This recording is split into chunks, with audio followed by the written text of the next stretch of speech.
প্রচুর অ্যাডেনিয়াম ফুল এখনও রয়েছে গাছে।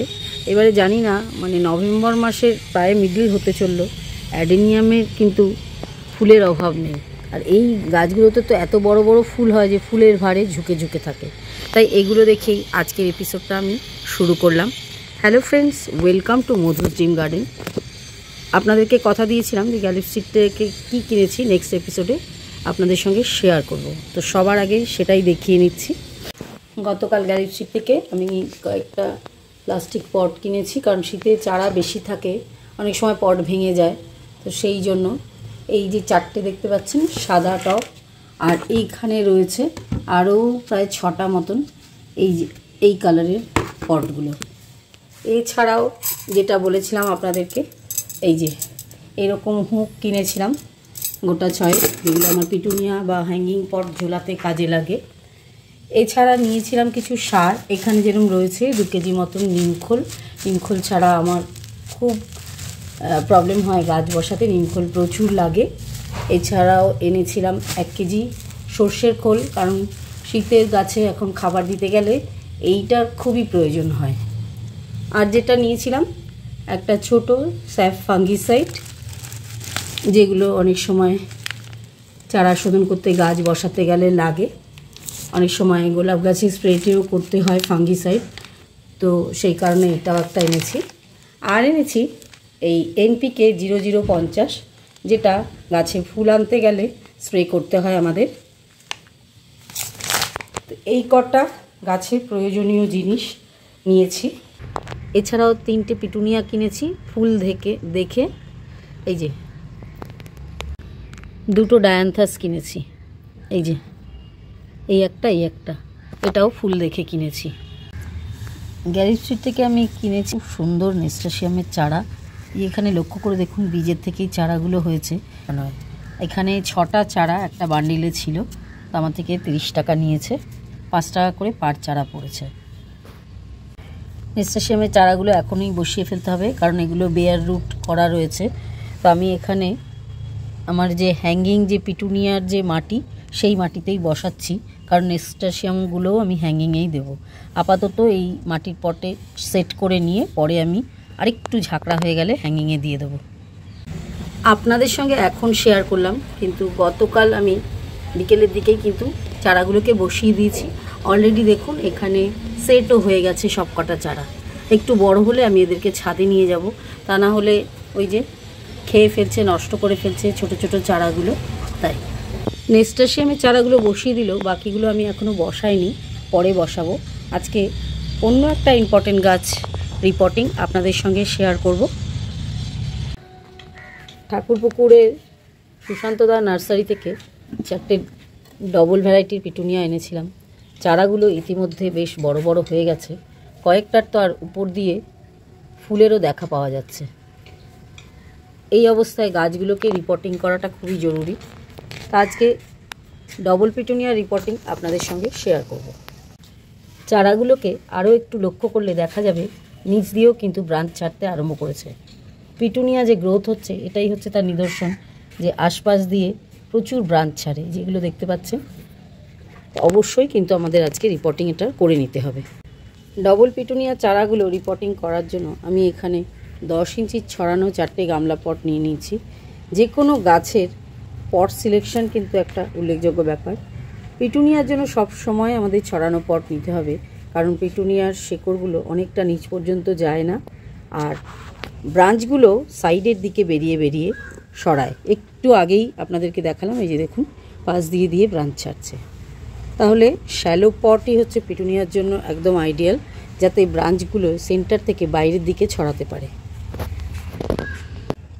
সবার আগে পটের ড্রেনেজ ব্যবস্থাটা আমি আগেই করে নিয়েছি, দেখতেই পাচ্ছেন। এবারে আমি যেটা করে নেব, নিচের লেয়ারটায় বেশ খানিকটা পোর্শন আমার যে শীতের ফুলের যে মাটি, সেটা দিয়ে ভরাট করে নেব। কারণ পিটুনিয়া বেশি যেহেতু গভীরে যাবে না, আমাদেরকে মাটিটা এমনভাবে দিতে হবে যাতে গাছটাকে আমরা ওপরের লেয়ারে বসাতে পারি। সবার আগে একটা চারা একটু আপনাদেরকে দেখাচ্ছি টুকটা কতটা রেডি হয়েছে। ইতিমধ্যে কিন্তু আমি পিটুনিয়ার এই চারাগুলোতে দুবার করে পাতলা করে মাস্টার ঠিক লিকুইড ফার্টিলাইজারটা প্রয়োগ করেছি। এখানে লক্ষ্য করে দেখুন সমস্ত পটটা জুড়ে কিন্তু সূক্ষ্ম সূক্ষ্ম শেকড়ে ভরে গেছে। এটাই হচ্ছে লক্ষণ যে আমাদের গাছটা সুস্থ আছে। তো আমি তলার খোলামকুচিটা ওখান থেকে একটু সরিয়ে দিয়ে এখান থেকে একটু মাটি খানিকটা সরিয়ে দিলাম, যাতে নতুন মাটির সঙ্গে ভালো করে কন্ট্যাক্ট হয়। এবারে আমি একদম সেন্টার করে গাছটা বসিয়ে দিলাম। এখানে লক্ষ্য করে দেখুন, আমি প্রায় পটের লেভেল বরাবর গাছটাকে বসিয়েছি, যাতে কোনোভাবেই না ভেতরে ঢুকে যায়। এইভাবে বসানোর পরে আমি এবারে আশপাশ থেকে সাইড দিয়ে দিয়ে আরও কিছুটা করে সয়েল এর মধ্যে দিয়ে দিলাম, আর গাছটাকে একটু হাইটে রাখলাম, যাতে কোনোভাবেই না এক্সট্রা জল বসে পাতাগুলো পচে যায়। কারণ পিটুনিয়ার এই যে পাতাগুলো দেখছেন, এটা খুবই পাতলা, একদম মখমলের মতো।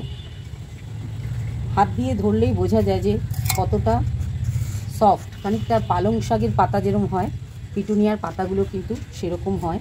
আর এর মধ্যে একটা আঠালো ভাব থাকে, যার ফলে আমি লক্ষ্য করে দেখেছি পিটুনিয়া এমনি কোনো পোকামাকড়ের খুব একটা উৎপাত হয় না। কিন্তু এই যে যারা অনিষ্ট করে, ইঁদুর কাঠবিড়ালি, এরা তো খায় না, এরা কেটে নষ্ট করে। সেই কারণেই আমার অনেক গাছ নষ্ট হয়েছে। তো এই গাছগুলোকে আমি খুব সাবধানে বাঁচিয়ে রেখেছিলাম। একটা গাছ বসানো কমপ্লিট হয়ে গেল। এবারে একে একে বাকি যে 3টে গাছ আছে সেগুলোও বসিয়ে দেবো। 4টে ডবল পিটুনিয়ার চারাই আমার বসানো হয়ে গেছে। এবার প্রত্যেকটা চারা একটু লক্ষ্য করে দেখুন, আমি একটু হাইট গেইন করে বসিয়েছি। চারাগুলোকে একটু উঁচু জায়গায় বসিয়ে মাটিটা একটু নিচে রেখেছি।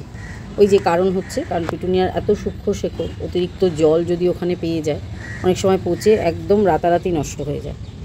এবারে আমি এদেরকে এমন একটা লোকেশন দেব যেখান থেকে সরানো নড়ানো আর করতে হবে না, কারণ ভারী ভারী পট এগুলোকে বারবার সরানো যাবে না। আপাতত সকালের সানলাইট যেখানে পাবে আমি সেখানেই রাখবো। আজকে আমি গাছগুলো বিকেলের দিকে বসিয়েছি যেহেতু, তো রাতের শিশিরও পাবে, আবার মর্নিং সানলাইট পাবে, এরকম একটা লোকেশনে আমি আপাতত গাছগুলোকে নিয়ে যাচ্ছি, তারপরে জল দেব। আপাতত পিটুনিয়ার 4টে চারা আমি এইখানে যে জবা গাছগুলো আমার আছে, বুগেনভেলিয়া, তার তলায় জবা, আর এইখানটা দিয়ে রাখলাম। এখানটায় সকালে রোদটা খুব ভালোই পড়ে, কিন্তু বেলা বাড়ার সঙ্গে সঙ্গে রোদটা এখান থেকে চলে যায়। এবার আস্তে আস্তে আমি জল দিয়ে দেবো, একদম পট ভর্তি করে, অন্যান্য গাছে যেইভাবে দিই। এখানে লক্ষ্য করে দেখুন, এই যে সেন্টারে মাটিটা কিন্তু একটু উঁচু আছে, কোনোভাবেই এই শেকড়টা কিন্তু অতিরিক্ত জল পাবে না। যতটুকুনি দরকার হবে নিচের লেয়ার থেকে ওরা সংগ্রহ করবে। এইভাবে যদি করা যায়, পিটুনিয়া নষ্ট হওয়ার কোনো কারণ নেই। বুঝে বুঝে জলটা এরপরে আমি দেব। আজকে যেহেতু পট ভরে দিলাম, 2-3 দিন এখন কোনো রকম জল দিতে হবে না। শুধু এই যে মাঝখানের সয়েলটা, এটাকে হালকা করে ভিজিয়ে দিলেই যথেষ্ট। এবারে একটা জিনিস এখানে লক্ষ্য করতে হবে, পিটুনিয়াতে অন্য কোনো পোকামাকড় না লাগলেও লেদা পোকার কিন্তু খুবই প্রকোপ দেখা যায়। তো লেদা পোকার জন্য আমি আলাদা কোনো ওষুধ দিই না। অনেক সময় কি হয়, বিকেলের দিকে বা সন্ধ্যেবেলা এসে এই পাতাটা একটু তুলে দেখলেই যদি পোকা থাকে আমরা তুলে এখান থেকে ফেলে দিতে পারি। আর আরেকটা ব্যাপার হচ্ছে, এই গাছটা দেখুন সব কটা গাছের মধ্যে একটু লম্বা, এটা একটু বেশি লম্বাটে হয়ে গেছে। তো আমি এটা কি করব, একটুখানি নিচের থেকে খানিকটা অংশ এখান থেকে কাট করে দেবো। খুব সাবধানে কাট করতে হবে যাতে পুরোটা না কেটে যায়। এই এতটা পোর্শন আমি এখানে কেটে বাদ দিয়ে দিলাম, কারণ আমি এখন এখান থেকে ফুল নেব না। এখানে দেখুন 3টে কুড়ি এসে গেছে। তো এই ফুলগুলো বাদ দিয়ে ইচ্ছে করলে আমি এটা কাটিংও বসিয়ে দিতে পারি। গত বছর আমি এরকম বসিয়ে অনেক পিটুনিয়ার চারা তৈরিও করেছিলাম। তো কাটিংয়ের থেকেও বড় উদ্দেশ্য হচ্ছে আমার গাছটা শেপে রাখা। এখন দেখুন সবকটা গাছই সেম হাইটের হয়ে গেছে। যেহেতু আমি ওপর থেকে কাট করে দিয়েছি, নিচের থেকে আরও ব্রাঞ্চ এই চারাটার ক্ষেত্রেও ছড়াবে।